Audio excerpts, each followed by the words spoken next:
All right, ladies and gentlemen, welcome to yet another amazing episode of Reactionary Opinions. We're here, I'm here, D-Dog's here. What's going on there, D-Dog? Oh, I just had a bunch of Haken slap chips and wine, so I'm doing lekker. Lekker. Russell. Yo. What's going on there, brother? Yeah, I'm all good. Week's going well. I just got back from a training run. We're real ready for the show. Training run. You're running another one of those bloody stupid marathons and stuff. Yeah, I got Cape Town Marathon coming up on the 15th of September. So, and then no more running. Old Russell here, he's training for a marathon, and I'm just up on the roof drinking wine out of a bottle and eating slap chips and fried fish. Oh. Russell's like, you youngsters, you need to get your shit together. You bloody millennials. Yeah. Anyway, guys, for this meme of the week, I'm going to offer this meme in commemoration of our good friend Owen Benjamin, what do they call him? Big Bear, right? The oak in the woods over there. This one's a brilliant one. It says, most embarrassing moment. Speaking in Israel to 3,000 people, thought it was a 6-year-old, picked him up, he's a man. And has Ben Shapiro's face photoshopped on the chart. Yes, I thought that was absolutely groundbreaking. My wife's a doctor. My wife's a doctor. Okay. I love my sheets. So, anyway, ladies and gentlemen, the topic of discussion today. So we're going to have sort of a round table discussion. We're going to be talking about atheism.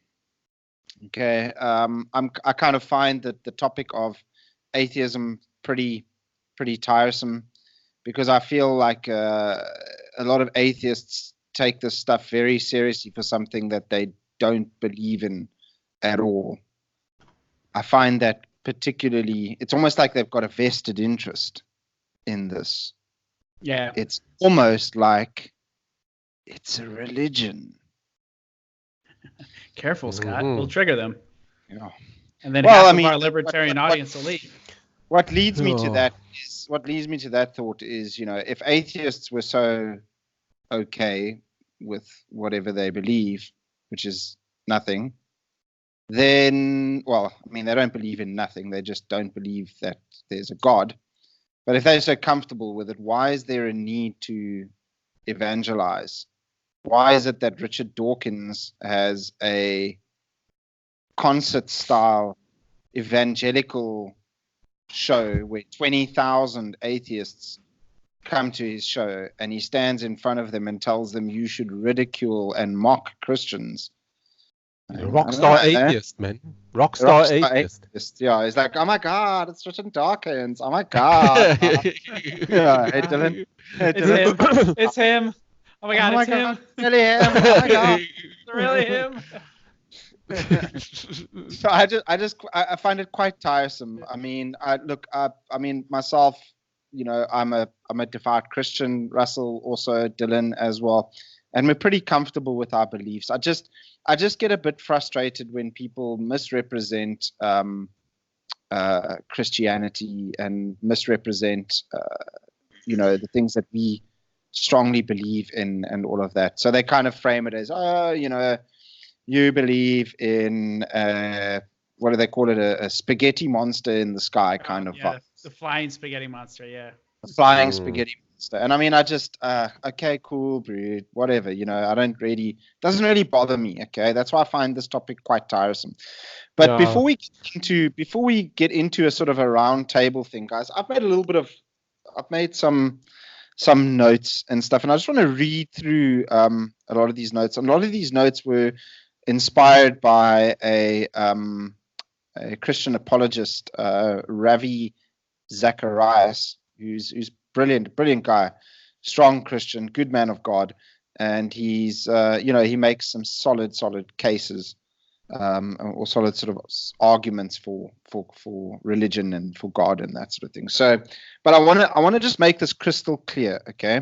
I don't have any beef with atheists. If you want to believe what you want to believe, perfectly fine with me. I have no issue with it. Okay.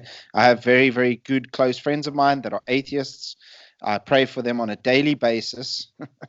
but I have no problem with atheists. This is not a sort of a go get your gotcha kind of moment and stuff. But so I want to make that crystal clear. We're not looking to prove anything. Okay, we don't need to prove anything. I'm perfectly comfortable with my faith and my beliefs. Okay, I'm really not even looking to prove the existence of a God, because this is always going to come down to being based on faith. Okay, the belief and even the non-belief is always based on faith. It's always going to be based on faith. Okay. Or faith, or the complete trust in something or someone, if you don't want to, call it faith and make it sound slightly religious. So that being said, I want to allude to a comment made by a mutual friend of ours who, for the sake of this conversation, will remain anonymous. So the comment goes as such. An atheist will say he's not seen sufficient evidence for a God. Therefore, why should we believe in one? But his bias is in his bias is in being pre-selective about what is permissible evidence and what is impermissible evidence.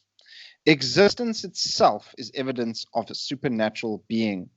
Complex design, irreducible complexity in nature is evidence of an intelligent designer.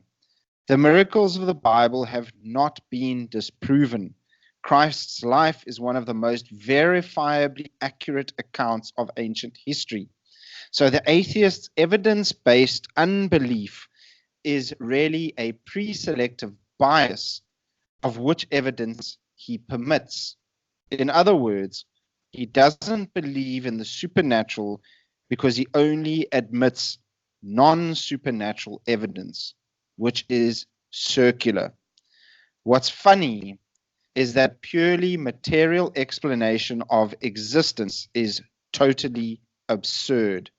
The rational conclusion is that existence itself is a supernatural phenomenon. I thought that was a brilliant, brilliant comment, and it really resonated with me.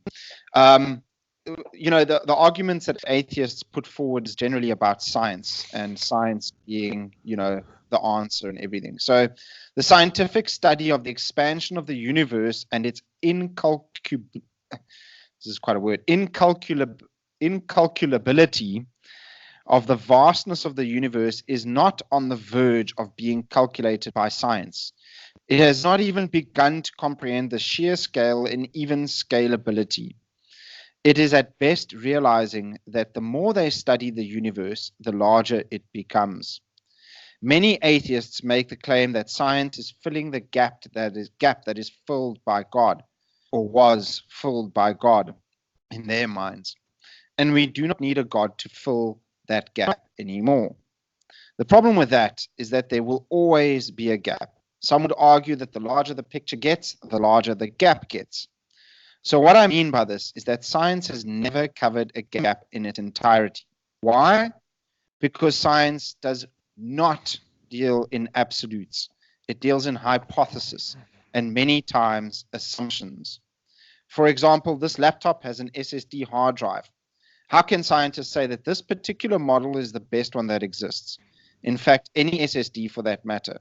How can they say that there is not other technology out there that is not better than the current tech?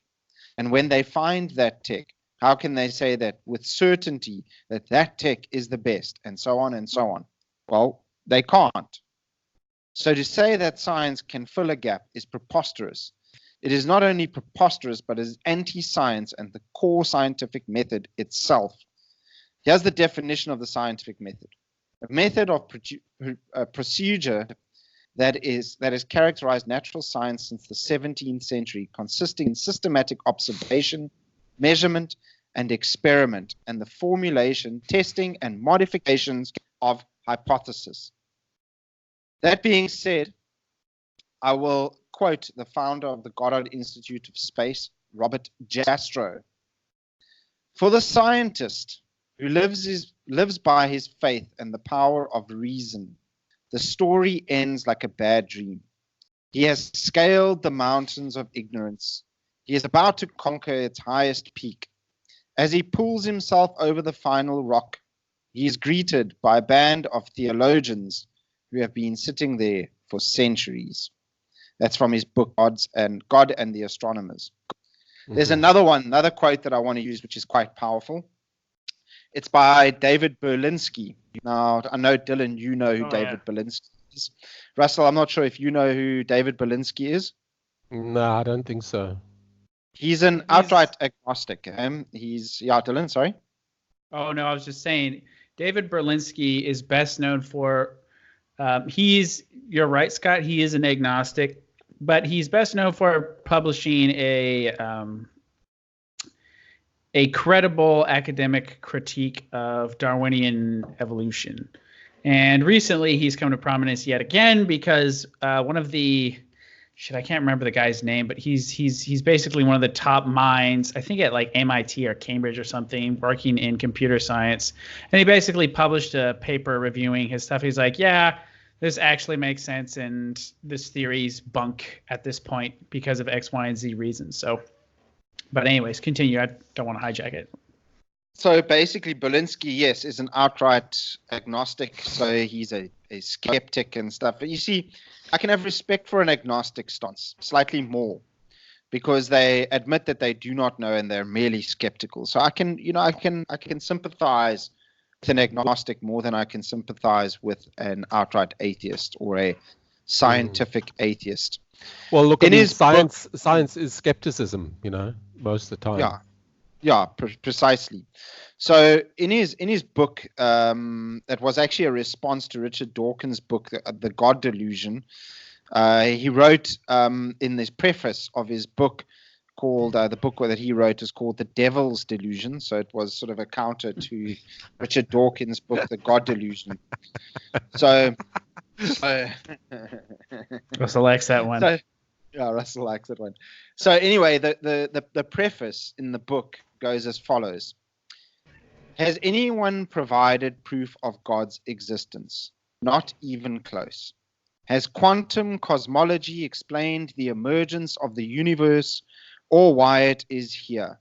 Not even close.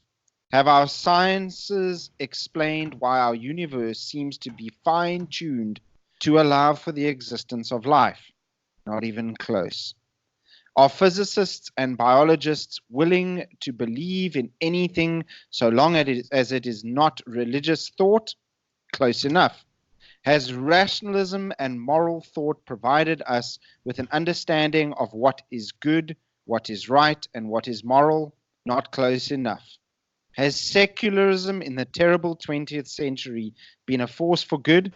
Not even close to being close. Is there a narrow and oppressive orthodoxy in the sciences? Close enough. Does anything in the sciences or the philosophy justify the claim that religious belief is irrational? Not even in the ballpark. Is scientific atheism a frivolous exercise in intellectual contempt? Dead on. Yeah. Yep. I would agree with that. I can't. Scientific atheism is a little bit strange. I could agree with you what you said earlier. Somebody being agnostic and scientist, because then they're being consistent, with their science. I find scientific atheism, it sounds inconsistent with science itself. So well, Russell, scientific atheism in its core is nothing more than arrogance.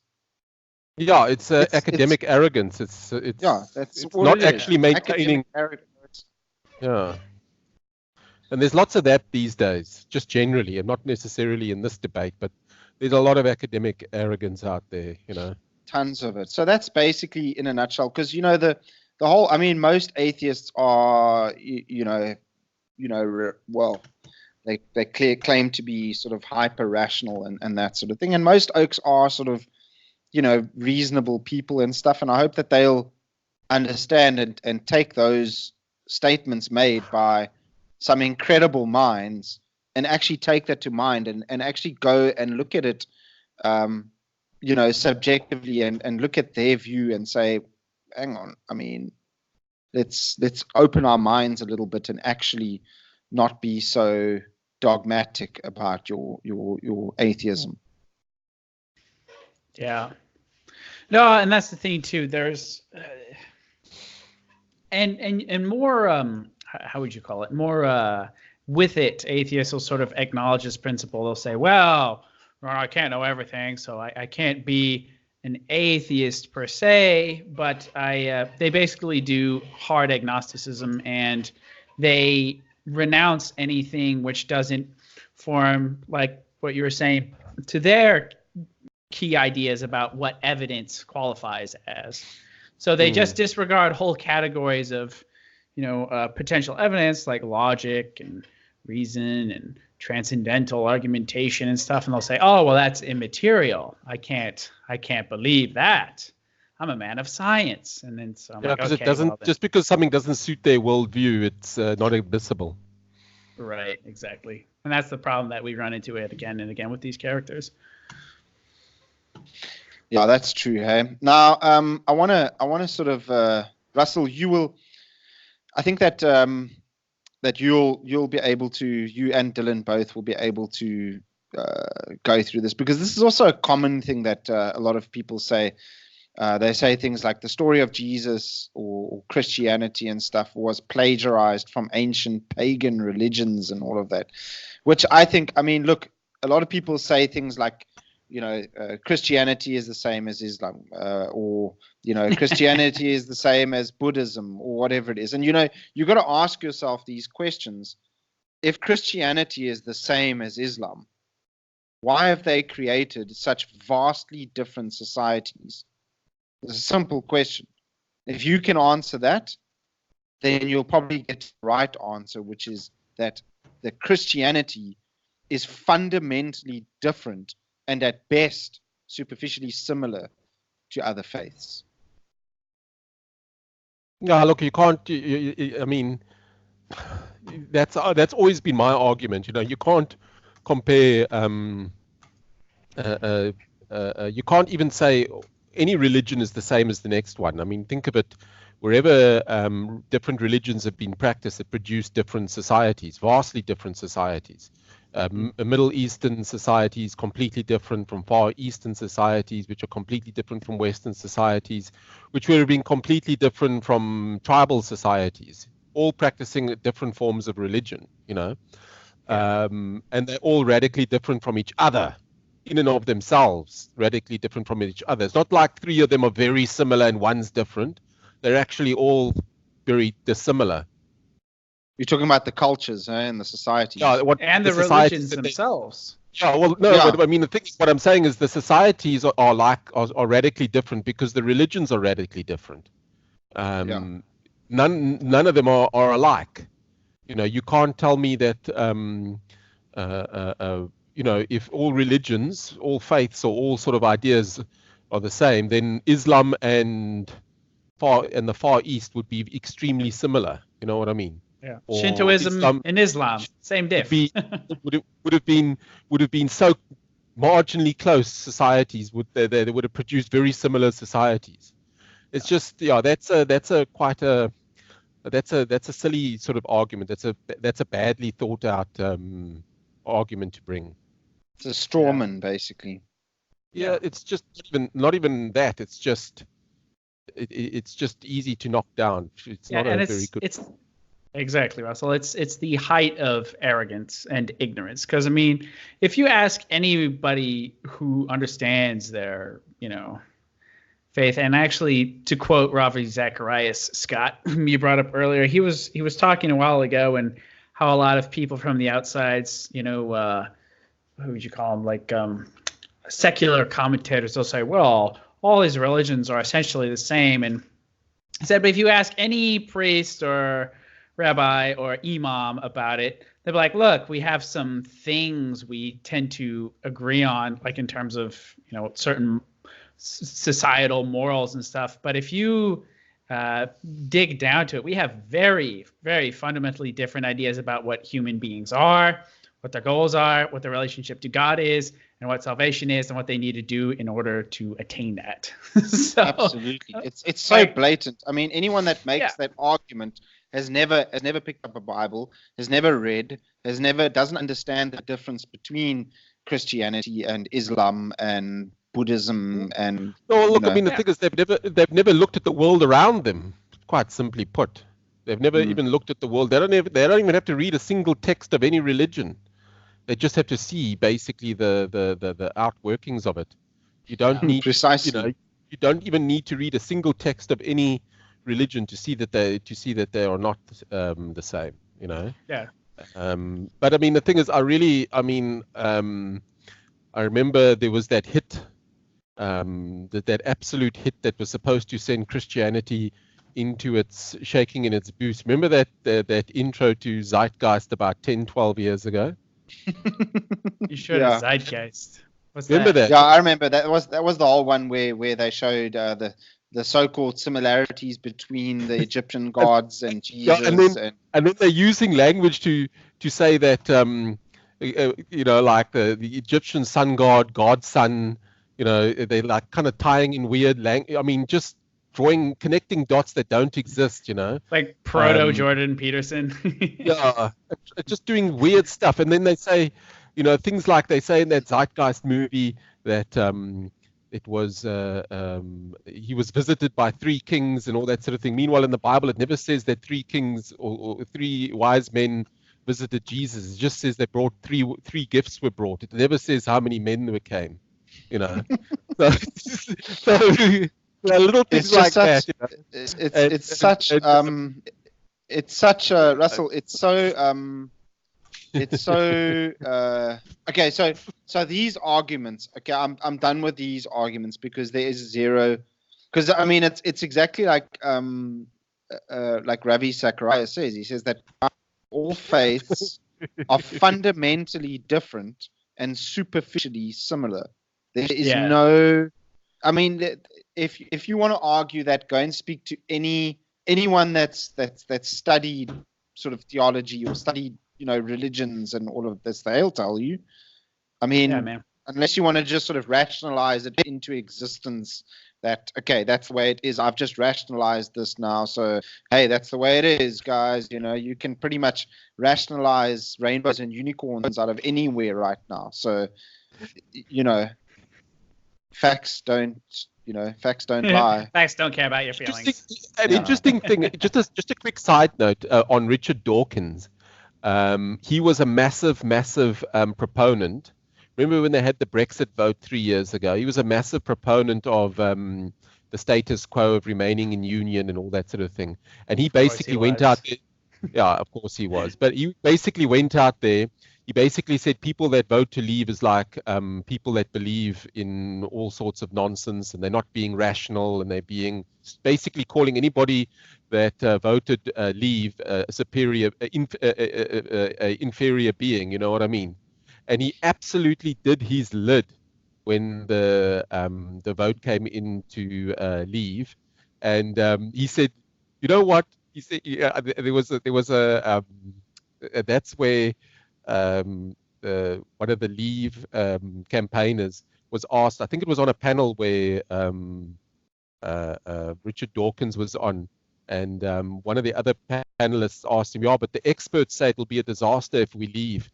And the Leave campaigner said, well, I think we've had our fill of experts. And Richard Dawkins absolutely did his nut.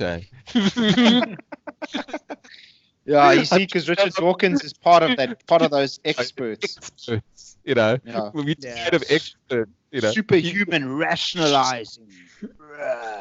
Yeah, they basically they imagine themselves as Professor X. Yes. What I'm getting overall is that it's a guy like Dawkins is somebody that really rates himself as a superhuman.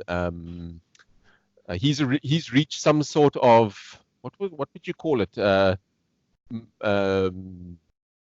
enlightened man. I don't know. The basic. He's reached some sort of high level. He gets it, and people don't. Yeah. Yeah.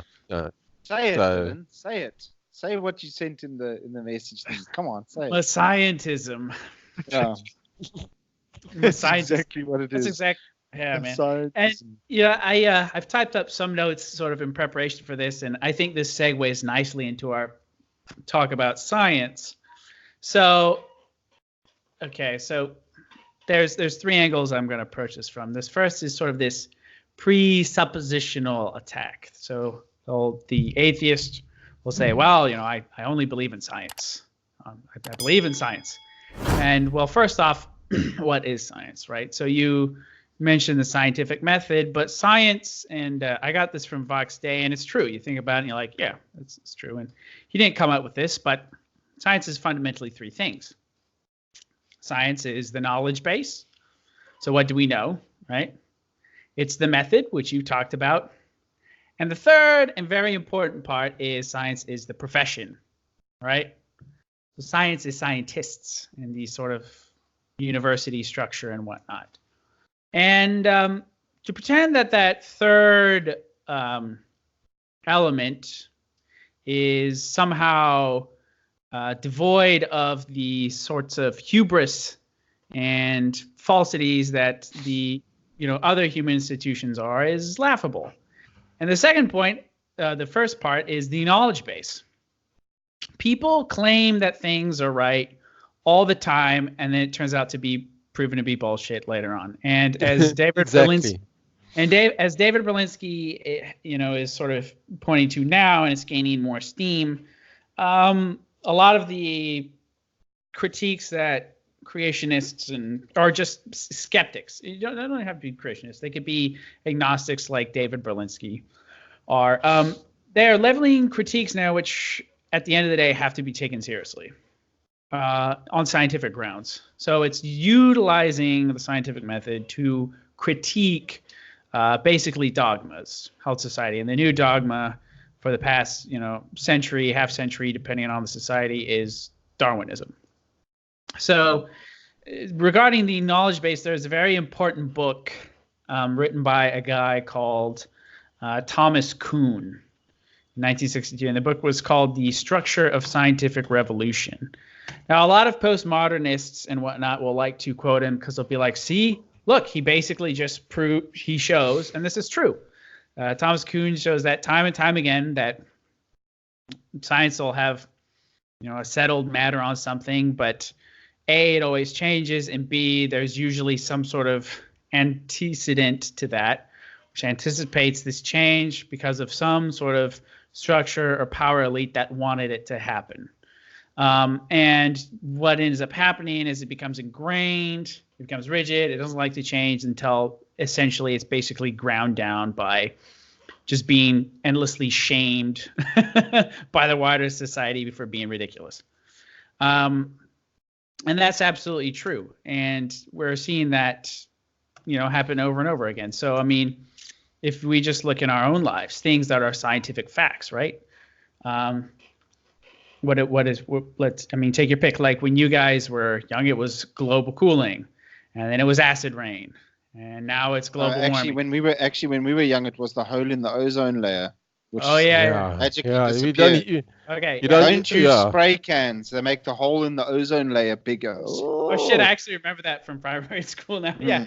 So it was the ozone layer. It was global cooling in the 70s. Then it pivoted to global warming, and now due to some inconsistencies in the modeling, now it's climate change, right? Just as an example.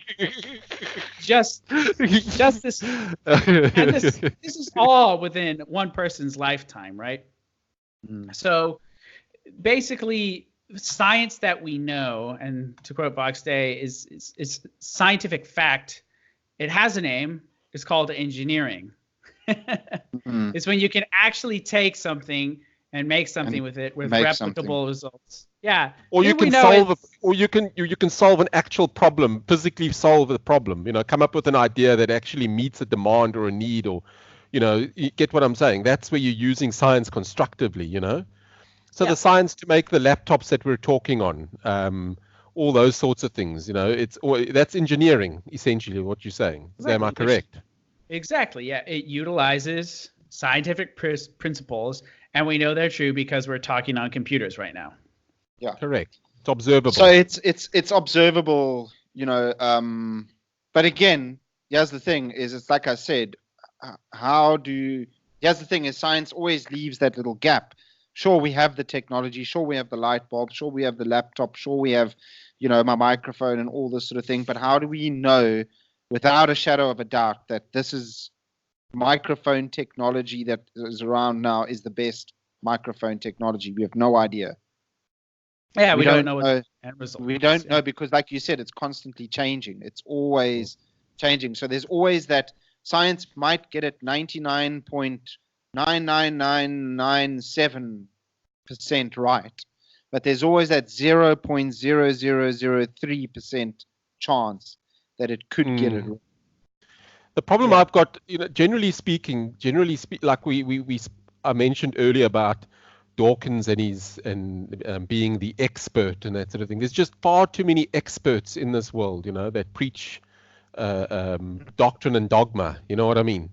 Well, basically, particularly this happens in science. How many times are these oaks allowed to get things wrong?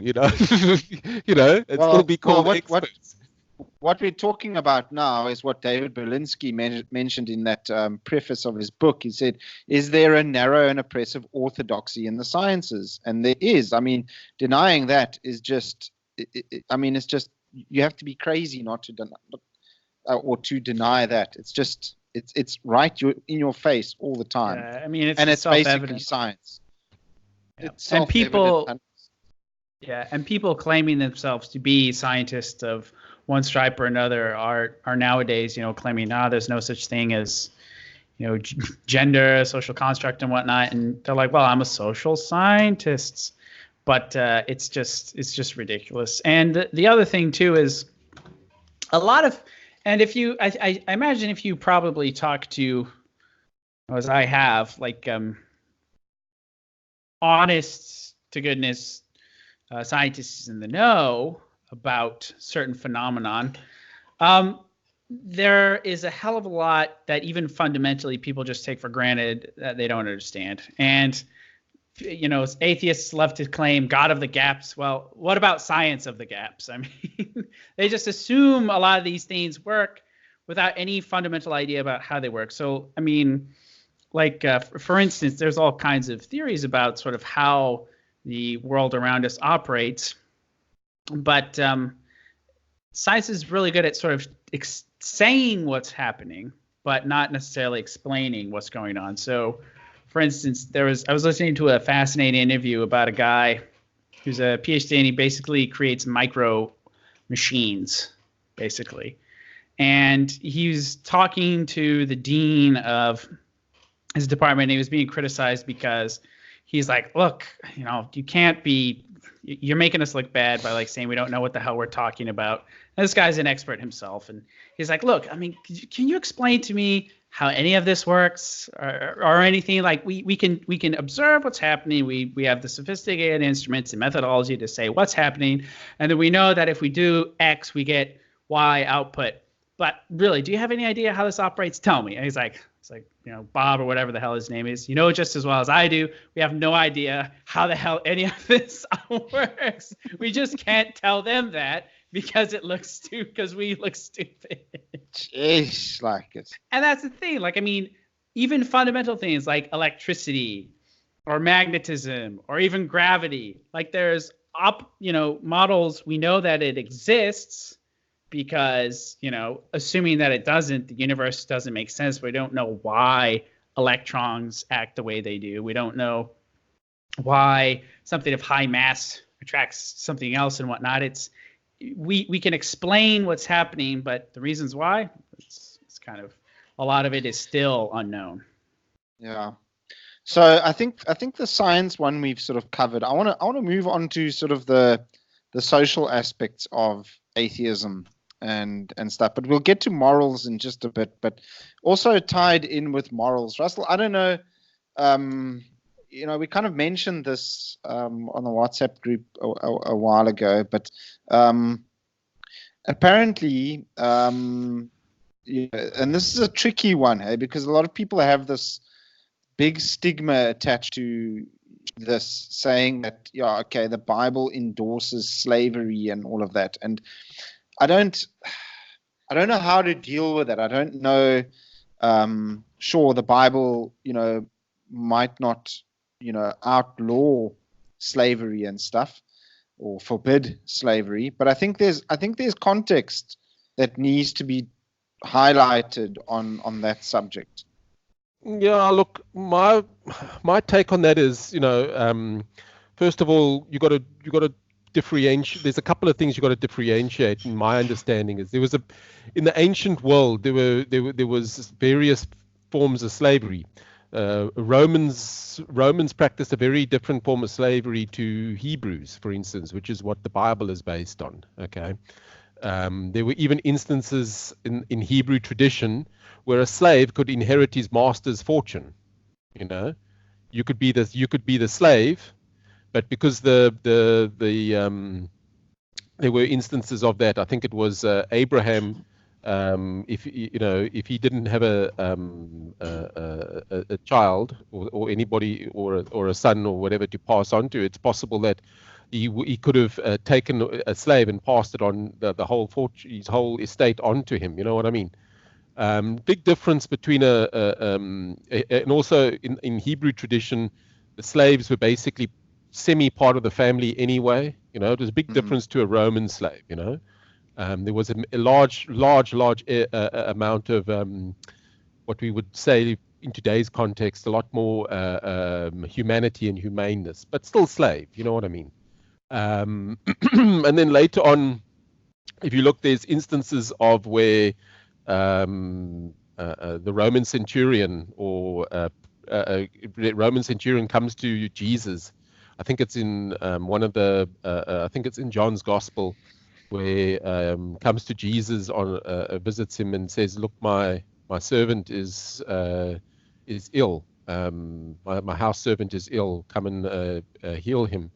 And Jesus says, "Your faith is." You healed him. He's the servant, the slave, which is it was probably the Roman's slave was healed. Now, Jesus didn't tell the Roman, "Set your slave free." You know what I mean? He didn't say that. I think, and then also the context as well. Later on in the Gospel of John, Jesus paints the picture of. Actually, I'm not too interested. He basically where he says, "Whoever sins is a slave to sin, but if the Son sets you free, you shall be free indeed." So he's trying to paint a picture where actually, no, sorry guys, stop worrying about who's a slave to who. You're all slaves to sin. All right. So whether you've slave or master, you're all slaves to sin. But if the Son sets you free, you are free indeed. So he's using slavery. He's using slavery as a way to paint a picture of how, on one hand, you are a slave to sin, or you are a slave to Christ. You see. So in the New Testament, that's the way Jesus taught on the matter. Not once did he actually tell anybody to free their slaves. Paul did similar things when his letters to, I think it's in Ephesians, where he basically says, "Slaves, obey your masters," as honoring the Lord. So people misconstrue the idea that it's endorsing of some type of oppressive slavery. It's not whatsoever. I don't see it that way at all. For somebody, I think for a Christian to understand it, it's pretty easy, all right? But for somebody who is a non-believer, who is obsessed with their own rights and my this and my that and my this, my life, my choices, my rights, all that sort of thing, it's a very, my very body, tough, my choice. All those sorts of things. It's a very, very difficult pill to swallow, all right? Well, I don't think. Yeah, Jesus is the Bible basically teaches doesn't teach human rights. It doesn't.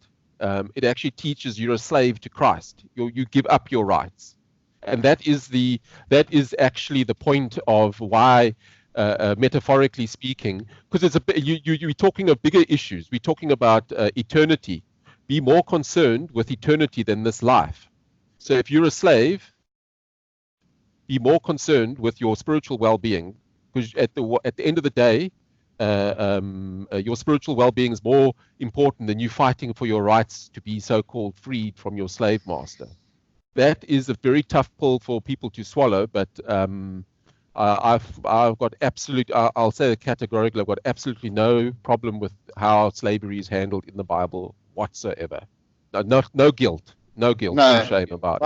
I mean, neither do we. Here's the thing, Russell, is that I have a problem with these sort of secular humanist atheists and stuff from a moral perspective. Is yes, they're always on about my freedoms and my this and my life and my body, my life, my choice, my me, and more me. Okay. But here's the reality of it. In our day-to-day lives, as we live today, who can sit here with a straight face and tell me that they're 100% free? Well, it's not to say that you 100% free, but it's what you've been called to. If you are a Christian, you basically die to those rights. Well, no, I'm saying, Russell, if you're a secular humanist, can you sit there and tell me that you are 100% free? No, you can't. No, you're not 100% free, because you are a slave to the life around you. You have become a slave to other passions. It's like you say, you either become a slave to evil, or you become a slave to Christ. Yeah, that is basically the choice. So that is why the Bible doesn't condemn slavery, because it's so insistent on the spiritual aspect as the main core of human life, the area that's of far more importance than this life. It's focusing on eternity, and it doesn't. That's why it doesn't get hung up on this life. Jesus preached the kingdom of heaven. He didn't preach how to live a good life. And here's the thing is why is it that surely freedom-loving atheists should love Christianity? They should absolutely love it, because it's the only thing that can really set you free. It's the only thing that can really set you free. Not their conception of freedom. No. Basically, they want to be. They see themselves as free already. Now you must just allow them to be free. That's the conception that they've got. Yeah. But the Bible teaches, Jesus' clear message was he preached the kingdom, which means said you are not free. Only I set free. So stand down from your freedom. Set your seeded freedoms aside. Lay down your nets and follow me, like he said to Peter. Stop what you're doing. It's that type of thing. So that's why the Bible doesn't, even the New Testament doesn't condemn slavery. I think that'll freak a rights atheist out, but tough. That's the gospel. That's the kingdom of heaven. Yeah, and the other thing too, and the way I tend to, we talked a bit about sort of in the beginning, kind of these scientific critiques and sort of how that's a little naive on the face of it. And we're not here to sort of poo-poo the science in general, other than to sort of point out the problems with some of their assumptions that they have. And likewise here, now we're sort of getting to the moral angle. And now sort of the way I sort of handle this is I go at sort of a bit more of a sky view level. So I'm interested in critiquing the presuppositions that a lot of these people hold. And the whole issue about atheism or in this specific case with slavery, is they're basically making a moral argument, right, about why Christianity is wrong. Fundamentally, that's the sort of idea. Well, yeah, they're trying to create a moral argument against Christianity. Yeah, absolutely. Yes. And the problem with that is then, in order to grant that any form of credence, you've got to be able to generate a strictly you have to make a strictly materialistic and coherent moral framework. And the problem I have with that is there just seems to be absolutely way to do that. So it's like, well, Christianity's bad. I mean, let's even suppose they're right. Okay, let's suppose they're right for the sake of argument. Okay, so I have problems with Christianity or any religious framework. Bring in the devil's advocate. Yeah, bring in the devil's advocate. Yeah, it's my job. But I have problems with Christianity. Do the voice. I've got I have problems with Christianity due for X, Y, and Z reasons. But the problem with that is and maybe that's valid giving critiquing a specific system, but it goes much beyond that. The big problem is now you're in a position where you're making moral arguments, okay?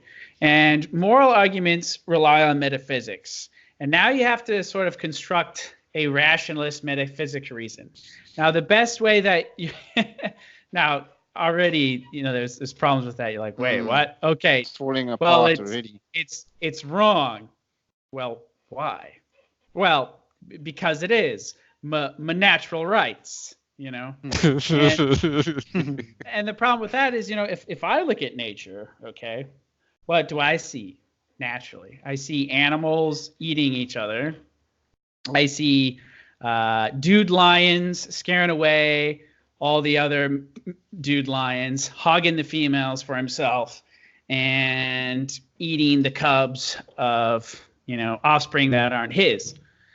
That's not moral. I mean, no one would claim that to be. And so, I mean, maybe we can have another episode where we critique natural rights, but it's just bullshit.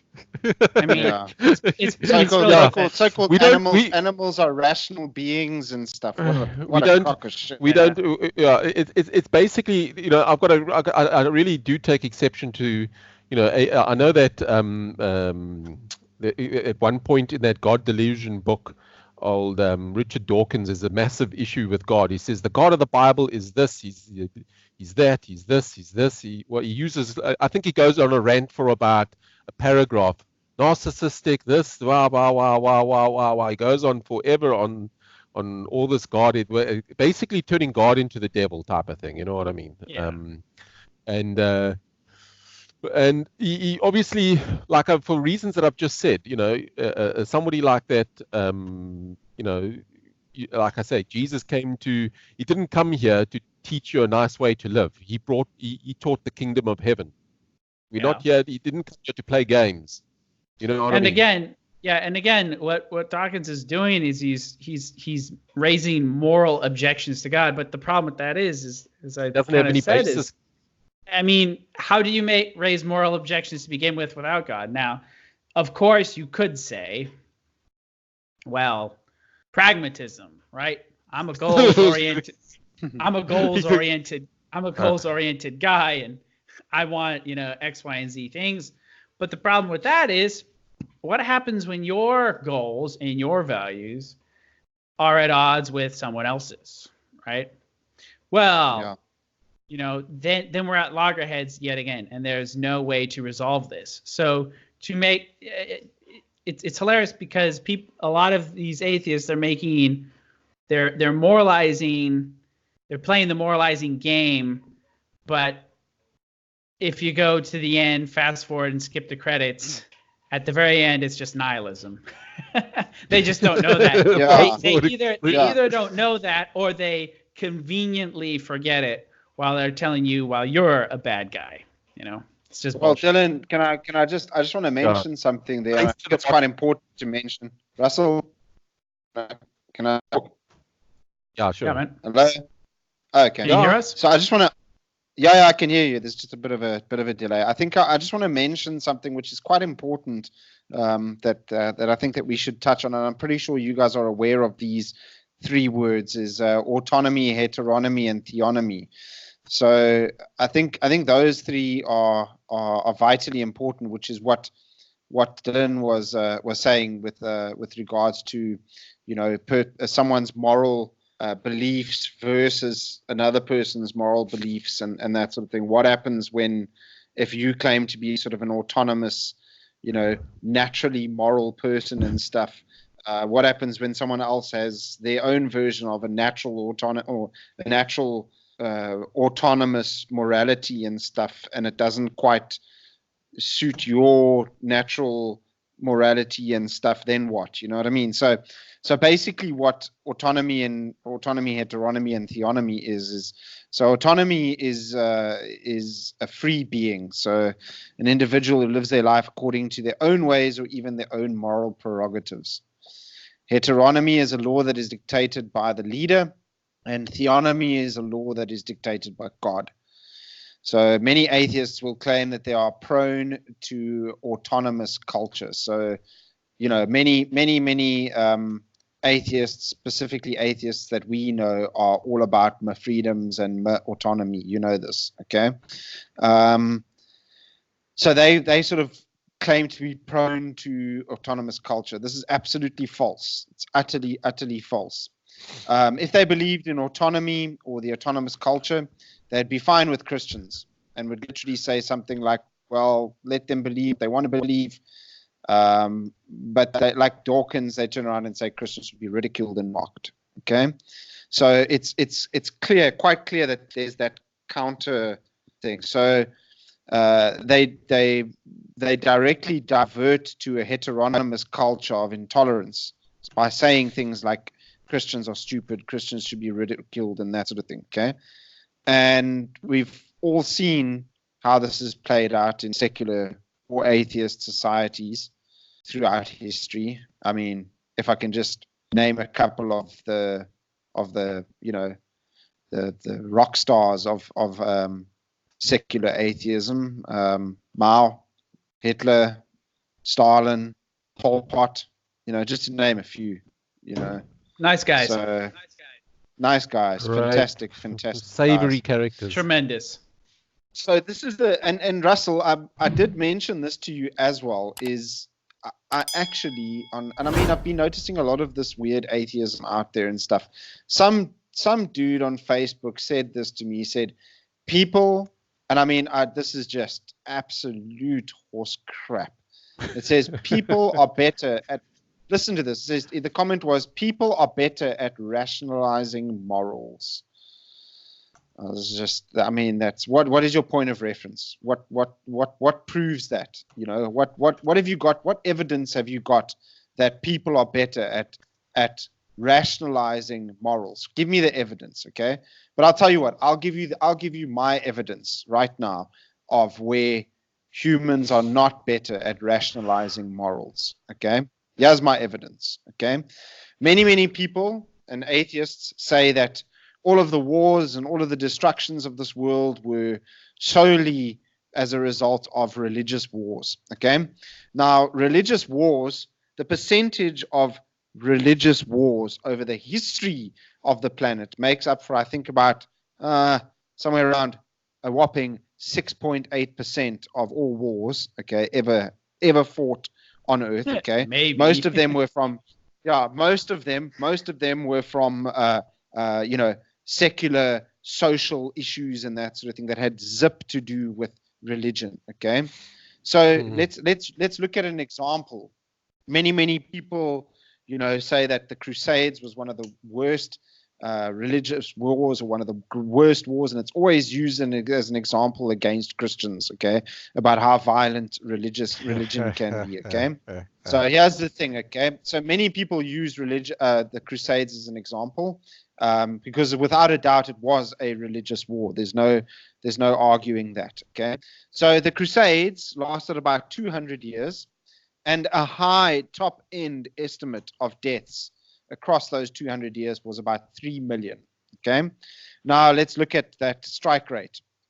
So 3 million people over 200 years, that's 15,000 per year, that's 45 deaths per day, okay?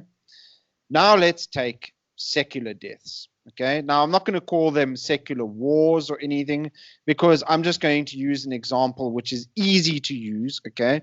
Which is just killing people for the sake of killing people, okay? In a secular society, which is the People's Republic of China and Mao's Great Leap Forward, okay? A staggering estimated 45 million people killed just for the sake of being killed in a secular atheist society. That's Now, not even a these war. numbers That's vary. not even a war. That's not just- even a war. That's just for the sake of killing people. And this Yeah. happened over the space of 4 years. Okay. Now, these numbers are very, very difficult to verify, obviously, because it was a communist government. But let's be conservative and say it was only 23 million people. Okay. Now, this happened in 4 years. Let's check secularism strike rate. 23 million people divided by 4 years is 5,750,000 people per annum. That's a ridiculous and insane 17,113 people per day killed. That's 380 times the body count of the Crusades. Now, the argument could come that there were more people involved, but that's just a silly one because secular atheism loses here without a doubt. And yes, atheists, this is a perfect example. It's not a straw man. Thank you. Yeah, look, I don't have any issues with the Crusades. It's a simple, straightforward, within the bounds of human. I don't have any issues with it. It's within the bounds of normal human intercourse. They can't hold the Crusades against Christians or Western Europe. They can't hold it. It's within the normal bounds of human activities. So to criticize, to make an example of that, you can't. You have to basically everybody. It's kind of like slavery. Putting the whole of slavery on America and Britain. Is ridiculous. You know what I mean? Just like pinning, the atrocities of religious wars and wars on the Crusades is folly as well. It's within the normal bounds. It's part of universal human traits. To pin that on Crusades, to pin something, to make something out of the Crusades, I think is quite frankly ridiculous. Yeah, and besides, I like the Crusades because for centuries after that, the word crusade was used for centuries after that as an expansionary thing. So to actually spread the gospel, we had Billy Graham crusades. The reason why they were called crusades is because you were expanding. You would have evangelism crusades. Crusade for Christ. You were doing good work. You were doing God's work. Correct. That's for centuries thereafter. So really, I mean, the thing is, no one's going to make me feel guilty as a Christian because of the Crusades. It's not going to happen. Yeah. And the other thing too is, I mean, there's also the sort of, and a lot of the people who spout off these sorts of things, they don't know dick about history. I mean, it's easy for people to say shit and not know what the hell they're talking about. I mean, like, and even if you take the religious element off the side, okay? I mean, the First Crusade happened very